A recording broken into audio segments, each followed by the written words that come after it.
حضرت علی حضرت معاویہ رضی اللہ عنہما کے درمیان جو جنگیں ہوئیں، اگر ہم کہتے ہیں کہ یہ ذاتی بغض کی بنیاد پہ تھیں تو قرآن تو کہہ رہا ہے رحماء، بول لو نا بھائی، بینہم آپس میں کیا ہیں؟ رحم دل ہیں. تو اس سے پتہ چلتا ہے کہ یہ لڑائی ذاتی بغض کی بنیاد پہ نہیں تھی، ہر ایک کا ایک موقف تھا جو اس موقف کو درست سمجھتا تھا. اور یہ ہوتا ہے انسانوں میں، اختلاف ہمیشہ سے چلا آ رہا ہے، آج بھی ہے، قیامت تک رہے گا کہ آپ کا ایک چیز میں ایک موقف ہوتا ہے، دوسرا اس موقف سے اختلاف. اب سوال یہ پیدا ہوتا ہے، بھائی چپ، آواز آ رہی ہے آپ کی، پھر وہی. اب آپ کا ایک موقف یہ ہوتا ہے، آپ سوال ہوگا کہ بھائی ہم اپنے موقف پہ ڈٹ جائیں، دوسرا اپنے موقف میں مگر تلوار تو نہ چلائیں نا. تو اصل میں یہ اختلاف ہی اسی چیز پر تھا کہ تلوار چلائی جائے کہ نہیں چلائی جائے. اس پر کئی دفعہ پہلے بیان ہو چکا ہے تو گلا بیٹھا ہی رہتا ہے رمضان میں، کہ حضرت معاویہ رضی اللہ تعالی عنہ کا موقف یہ تھا کہ حضرت عثمان کے قاتلوں سے قصاص لیا جائے. جب تک قصاص نہیں لیا جاتا حضرت علی کی خلافت کو ہم تسلیم نہیں کرتے، اور جب خلافت تسلیم ہی نہیں کی ہے تو ہمارا شمار باغیوں میں نہیں ہوگا. تو باغی کی ان کی نظر میں جو ڈیفینیشن تھی وہ یہ تھی کہ جو حاکم کے خلاف بغاوت کرے. تو جب ہم نے مانا ہی نہیں ہے، جب حضرت عثمان کے قاتل قتل کیے جائیں گے تو ہم آپ کے ہاتھ پہ بیعت ہوں گے. دوسری طرف حضرت علی رضی اللہ تعالی عنہ تھے جن کا موقف یہ تھا کہ لوگ مجھے خلافت کے لیے منتخب کر چکے ہیں تو حضرت معاویہ کو بھی میرے ہاتھ پہ بیعت کر لینی چاہیے.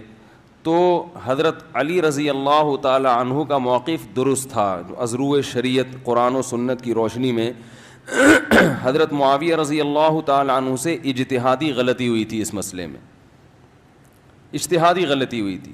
تو حضرت علی رضی اللہ تعالی عنہ کے لیے جائز تھا کہ حضرت معاویہ کے خلاف تلوار اٹھائیں، لیکن حضرت معاویہ رضی اللہ تعالی عنہ چونکہ آپ کو ابھی تک خلیفہ ہی نہیں مانتے تھے تو ان کے لیے بھی جائز تھا کہ وہ اپنے دفاع میں تلوار اٹھائیں. فقہی اعتبار سے جائز تھا. جائز کا مطلب کہ انشاءاللہ اللہ کی رحمت سے امید ہے کہ یہ اجتہادی غلطی تھی، اس پر ان کو گناہ نہیں ملا ہوگا، کیونکہ نبی صلی اللہ علیہ وسلم نے فرمایا جب کوئی اجتہاد کرتا ہے فَإِنْ أَصَابَ فَلَهُ أَجْرَانِ، اگر وہ درست نتیجے پہ پہنچے تو 2 اجر ملتے ہیں، وَإِنْ أَخْطَأَ فَلَهُ أَجْرٌ وَاحِدٌ، اگر اس سے غلطی ہو جائے تو بھی 1 اجر ملتا ہے. اب یہ اجتہادی غلطی جس نوعیت کی بھی ہوگی، لیکن نبی صلی اللہ علیہ وسلم کی خوشخبری دونوں کے لیے، چاہے یہ چھوٹی غلطی ہو بڑی غلطی ہو. تو اور تیسرا موقف کچھ صحابہ کا یہ تھا جو نہ حضرت علی کے ساتھ تھے اور نہ حضرت معاویہ کے ساتھ. حضرت علی رضی اللہ تعالی عنہ ان کے پاس گئے کہ بھئی آپ ہمارے ساتھ چلیں، تو وہ اپنی تلوار لے کر آئے لکڑی کی. ایک صحابی کہا کہ مجھے نبی نے کہا تھا کہ فتنوں کا دور آنے والا ہے تو اس میں اپنی تلوار لکڑی کی بنا لینا، یعنی کسی کے خلاف تلوار نہ اٹھانا، دونوں طرف مسلمان ہوں گے. تو میں تو اگر آپ کہتے ہیں تو اسی تلوار سے چلتا ہوں. تو اب دیکھو یہ بھی صحابی رسول تھے، ان کا موقف یہ تھا کہ کسی کے خلاف تلوار نہیں اٹھائی جائے گی. تو اب تینوں میں سے صحیح تو ایک ہی ہے نا. اگر حضرت معاویہ کو معاذ اللہ اس میں معاذ اللہ مجرم قرار دیا جائے تو پھر ان صحابہ کو مجرم قرار دینا چاہیے جو دونوں میں سے کسی کی طرف نہیں تھے. ان کو تو کوئی بھی مجرم قرار نہیں دیتا، بلکہ ان کو یہ کہتے ہیں بھائی ان کا موقف یہ تھا ہم نے کسی کے خلاف نہیں لڑنا.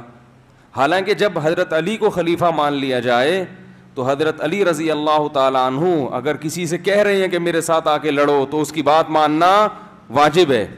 اور ہمارا موقف یہی ہے کہ حضرت جن صحابہ نے اس موقع پر حضرت علی کا یا حضرت معاویہ کا کسی کا بھی ساتھ نہیں دیا وہ بھی اجتہادی خطا پر تھے، مگر اجر ان کو بھی ملے گا. اس لیے کہ وہ جو حدیثیں تھیں فتنے کے بارے میں کہ جب مسلمانوں کی تلواریں آپس میں چلیں گی تو وہ یہ سمجھ رہے تھے وہ اس موقع کے بارے میں ہے. بات آ رہی ہے سمجھ میں؟ تو ہر شخص نے جو اس کو سمجھ میں آیا اس کے حساب سے اللہ کو راضی کرنے کی کوشش کی ہے ہر شخص نے. زبیر ابن عوام، عبداللہ ابن زبیر ابن عوام رضی اللہ تعالی عنہ نے جا کے خطاب کیا نا، جب حضرت علی کے لشکر میں تھے، جا کے خطاب کیا کہ لقد علمنا ان فیکم زوجۃ النبی صلی اللہ علیہ وسلم، ہم جانتے ہیں کہ تمہارے درمیان نبی کی زوجہ بھی ہیں. وہ ابتدا میں حضرت معاویہ کی طرف تھیں. اس سے پتہ چلتا ہے کہ کچھ معاملہ اتنا مشتبہ ہوا کہ اتنی بڑی فقیہہ بھی ابتدا میں کس کی طرف ہیں؟ حضرت معاویہ کی طرف ہیں، اتنی بڑی فقیہہ. اور ادھر حضرت علی کی فوج میں یہ صحابی رسول جا کے کیا خطاب کر رہے ہیں کہ ہمیں پتہ ہے کہ تمہارے درمیان پیغمبر کی زوجہ ہیں، لیکن اللہ ہمیں آزما رہا ہے کہ ہم اللہ کے حکم پہ عمل کرتے ہیں یا پیغمبر کی زوجہ کی رعایت کرتے ہیں. کیونکہ اللہ کا حکم کیا ہے جو آج ہم نے سورہ حجرات پڑھی کہ وَإِن طَائِفَتَانِ مِنَ الْمُؤْمِنِينَ اقْتَتَلُوا فَأَصْلِحُوا بَيْنَهُمَا فَإِن بَغَتْ إِحْدَاهُمَا عَلَى الْأُخْرَى فَقَاتِلُوا الَّتِي تَبْغِي، کہ مسلمانوں کی دو جماعتیں لڑ پڑیں تو پہلے صلح کی کوشش کرو، صلح میں کامیاب نہ ہو تو جو باغی جماعت ہے اس کے خلاف تلوار چلاؤ. تو ہم یہ سمجھتے ہیں کہ علی رضی اللہ عنہ برحق خلیفہ ہیں، اب ان کی خلافت کو کوئی تسلیم نہیں کرے گا تو وہ کس میں شمار ہوگا؟ اس کا باغیوں میں. کائن من کان، جو بھی ہوگا ہم اس کے خلاف. تو یہ صحابہ پہ بہت بڑی آزمائش تھی اللہ کی طرف سے، بہت بڑی آزمائش تھی. تو اس آزمائش میں وہ کتنے کامیاب ہوئے یہ ان کا معاملہ، اور کس کا معاملہ؟ اللہ کا. اب ہم پر بہت بڑی آزمائش کیا ہے کہ تینوں فریق ہمارے لیے قابل احترام ہیں. تینوں طرف، تینوں کا مطلب حضرت علی کی فوج میں شامل ہونے والے، اس موقع پر حضرت معاویہ کا ساتھ دینے والے، اور وہ فریق جو دونوں سے کنارہ کشی اختیار کیا ہوا تھا. یہ تینوں وہ ہیں جو والذین معہ میں داخل ہیں، جو آج ہم نے سورہ فتح پڑھی کہ وہ لوگ جو محمد کے ساتھی ہیں. کیسا پیارا لقب اللہ نے ان کو دیا ہے، کیسا پیارا لقب دیا ہے.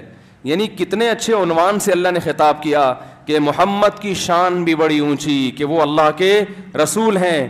والذین، اور وہ لوگ معہ جو محمد کے ساتھ ہیں.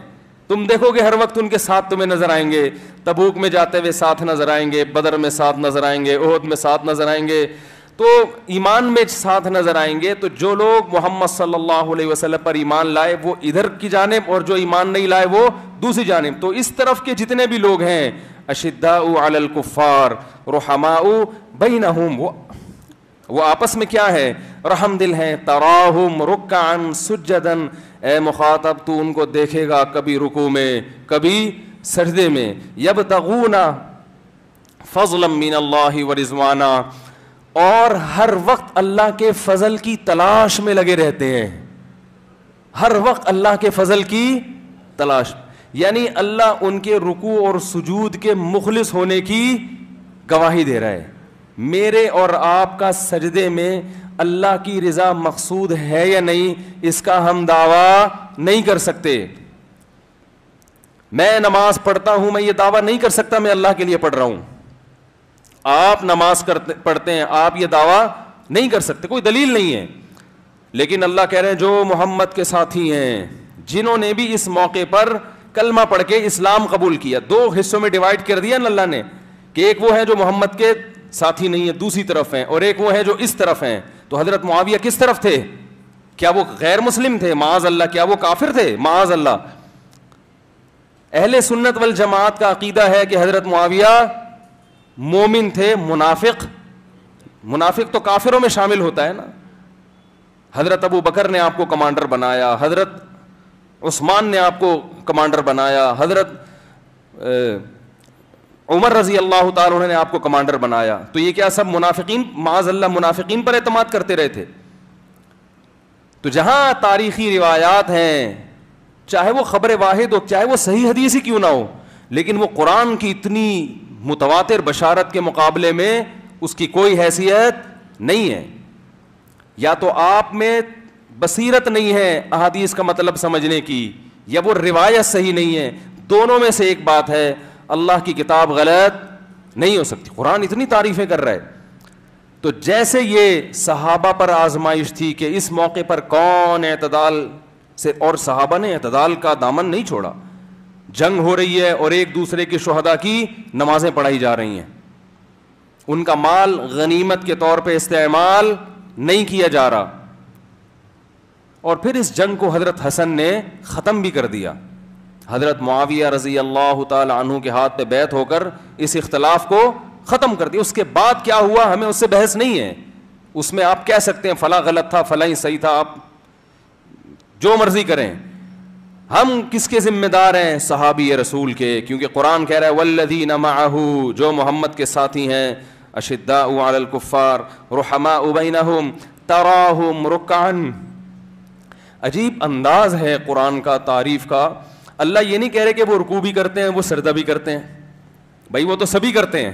اللہ کہتا ہے تراہم, تو جب ان کو دیکھے گا, رکعن یا تو رکوع میں ہوں گے یا سجدے میں, یعنی عبادت کی کثرت, عبادت کی کثرت.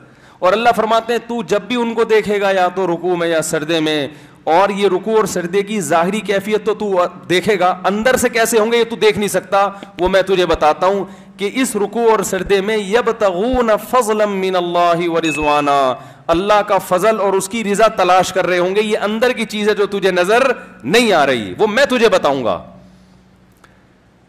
سیماہم فی وجوہہم من اثر السجود. ہاں اللہ نے فرمایا کہ سجدے کی کثرت, رکوع کی کثرت اور خشوع و خضوع کے کچھ آثار ایسے ہیں جو ان کے چہروں سے ظاہر ہو جائیں گے. یہ اندر کی چیز ہے مگر اتنی بھی اندر کی نہیں ہے کہ بالکل بھی نظر نہ آئے. فرمایا جب ان کے چہروں کو دیکھے گا, اے مخاطب دیکھو, اللہ نے ترونہم نہیں کہا, ترونا کا مطلب اے مسلمانوں جب تم دیکھو گے. ترا کا مطلب جو بھی قرآن کی تلاوت کر رہا ہے, اللہ ان میں سے ہر ایک سے خطاب ہے کہ تجھے بھی میں کہہ رہا ہوں, تو بھی اگر وہاں ہوتا اور ان کو اپنی آنکھوں سے دیکھتا تو یہی منظر دیکھتا. ہر شخص کو الگ الگ اللہ خطاب کر رہے ہیں. تراہم رکعا سجدا یبتغون فضلا من اللہ من ربہم